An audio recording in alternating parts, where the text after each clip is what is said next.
বন্ধুরা, একটি গুরুত্বপূর্ণ খবরে নজর রাখব। ইপিএফের ন্যূনতম পেনশন বিহার ভোটের আগে বাড়তে পারে, এরকম কিন্তু জল্পনা শুরু হয়েছে। এটা অত্যন্ত গুরুত্বপূর্ণ খবর। আমি আপনাদের অনুরোধ করব খবরটা শেষ পর্যন্ত আপনারা দেখুন। বোনাস বৃদ্ধির দাবি রেলকর্মীদের, এই খবরটাও গুরুত্বপূর্ণ। আমি দুটো খবরে আপনাদের সামনে রাখছি। প্রথমে বোনাস বৃদ্ধির দাবি রেলকর্মীদের, এই খবরে দেখুন কি বলা হয়েছে বর্তমান পত্রিকায়। বোনাস বৃদ্ধির দাবিতে সোচ্চার রেলকর্মীদের সর্বভারতীয় সংগঠন।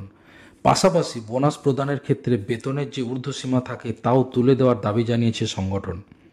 রেলমন্ত্রী অশ্বিনী বৈষ্ণবকে চিঠি পাঠিয়েছে National Federation of Indian railway main.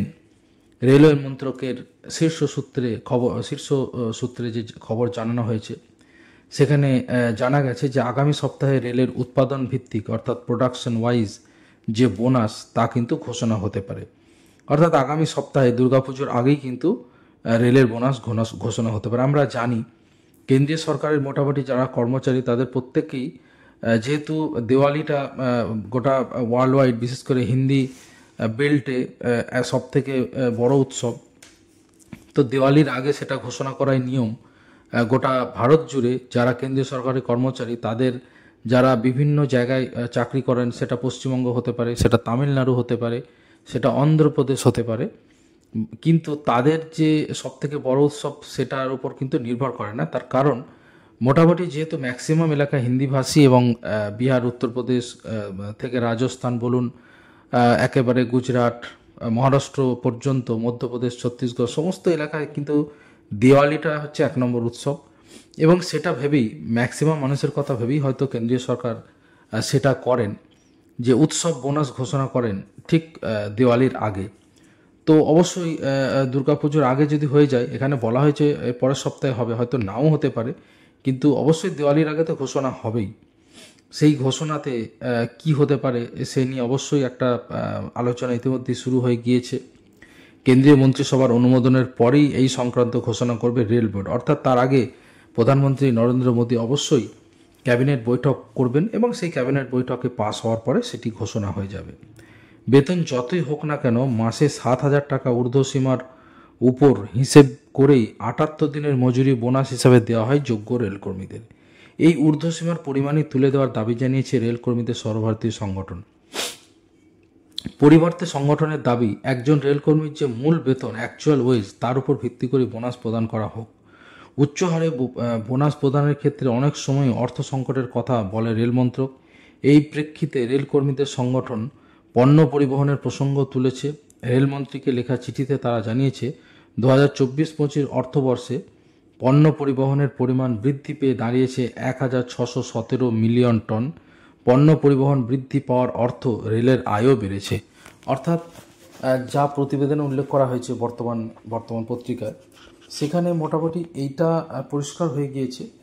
পরিষ্কারভাবে যেটা বোঝা যাচ্ছে যে রেলের আয় হচ্ছে না, এটা বলা যাবে না। এবং আমরা দেখেছি, আমার বেশ কিছু বন্ধুবান্ধব যারা চাকরি করেন তাদেরও আমি দেখেছি যে রেলে 78 দিনের বোনাস, এই খবরটা যখন আমিও তাদের সাথে কথা বলি, বলে যে আরে বাবা, 78 দিন হোক, 80 দিন হোক, দেয় তো 19-20 হাজার টাকা, অর্থাৎ 19 থেকে 20 হাজার টাকা মতো বোনাস হয়। সেটাই যে সমস্ত বেসরকারি কোম্পানি, টাটা বলুন, মাহিন্দ্রা বা রয়্যাল এনফিল্ড, এই সমস্ত কোম্পানিতে আমরা জানি যে বোনাস 30,000-এর উপরে, 30, 32, 35 হাজার টাকা তারা বোনাস দেয়। এছাড়া আরও বেসরকারি যে সংগঠন রয়েছে, বড় বড় উইপ্রো বলুন বা আরও যে সমস্ত বেসরকারি কোম্পানি, তাদের হয়তো বোনাস আরও বেশি, আমি অ্যাকচুয়াল তাদেরটা জানি না।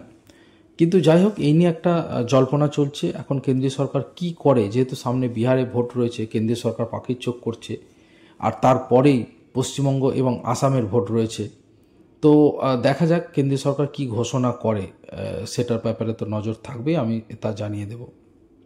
এছাড়া আরেকটি অত্যন্ত গুরুত্বপূর্ণ খবর, সেটা হচ্ছে ইপিএফ, এমপ্লয়িজ প্রভিডেন্ট ফান্ড, তার যে ন্যূনতম পেনশন সেটা কিন্তু বৃদ্ধি করার দাবি অনেক দিন থেকেই উঠছে। এই প্রতিবেদনটাতে যা বলা হয়েছে আমি আপনাদের একটু পড়ে শোনাচ্ছি। বিহারে বিধানসভা নির্বাচনের বৈতরণী পেরোতে কর্মী ইপিএফ গ্রাহকদেরই হাতিয়ার করতে পারে মোদী সরকার, অর্থাৎ এমপ্লয়িজ প্রভিডেন্ট ফান্ডকে হাতিয়ার করা হতে পারে। রাজ্যের গুরুত্বপূর্ণ ভোটের আগেই বৃদ্ধি পেতে চলেছে মাসে ইপিএফের ন্যূনতম পেনশনের পরিমাণ। আপাতত এই প্রশ্নে তীব্র চর্চা শুরু হয়েছে। সরকারি সূত্রে জানা যাচ্ছে, কর্মী পিপিএফ পেনশন গ্রাহকদের দীপাবলির উপহার হিসাবে সম্ভবত এই সংক্রান্ত বড়সড় ঘোষণা করতে চলেছে কেন্দ্রের সরকার। আগামী 11 এবং 12 অক্টোবর দুদিনের বিশেষ অচি পরিষদের বৈঠক ডেকেছে শ্রম মন্ত্রকের আওতাধীন কর্মচারী ভবিষ্যনিধি সংগঠন বা ইপিএফ। সেই বৈঠকের আলোচ্য সূচিতেই স্থান পেতে চলেছে মাসে ইপিএফের ন্যূনতম পেনশন বৃদ্ধির মতো গুরুত্বপূর্ণ ইস্যু। এই মুহূর্তে মাসে ইপিএফের ন্যূনতম পেনশনের পরিমাণ মাত্র 1000 টাকা। শ্রম মন্ত্রকের শীর্ষ সূত্রে খবর, বিহার ভোটের কথা মাথায় রেখে এর পরিমাণ মাসে 1000 টাকা থেকে বাড়িয়ে কমপক্ষে 2500 টাকা হতে পারে। যদিও দাবি আছে, এই ধরনের খবর হয়তো আমার চ্যানেলে আগেও দেখেছেন, যে সংগঠনের কিন্তু দাবি যে ন্যূনতম 5000 টাকা পেনশন দেওয়া হোক ইপিএফে। তো দেখা যাক কি হয়। এই বিষয়ে অত্যন্ত ইঙ্গিতপূর্ণ মন্তব্য পাওয়া যাচ্ছে বিভিন্ন সদস্যদের কাছ থেকে। ইপিএফের অচি পরিষদের সদস্য শিবপ্রসাদ তিওয়ারি বলেছেন, একাধিকবার মাসে ইপিএফের ন্যূনতম পেনশন বৃদ্ধির দাবি করা হয়েছে। আমি নিজে কেন্দ্রকে অনুরোধ করেছি যাতে এর পরিমাণ বৃদ্ধি করে মাসে অন্তত 2500 টাকা করা হয়। দেখা যাক শেষমেশ সরকার কী সিদ্ধান্ত নেয়। আগামী মাসে বেঙ্গালুরুতে ইপিএফ অচি পরিষদের গুরুত্বপূর্ণ এই বৈঠক হতে চলেছে।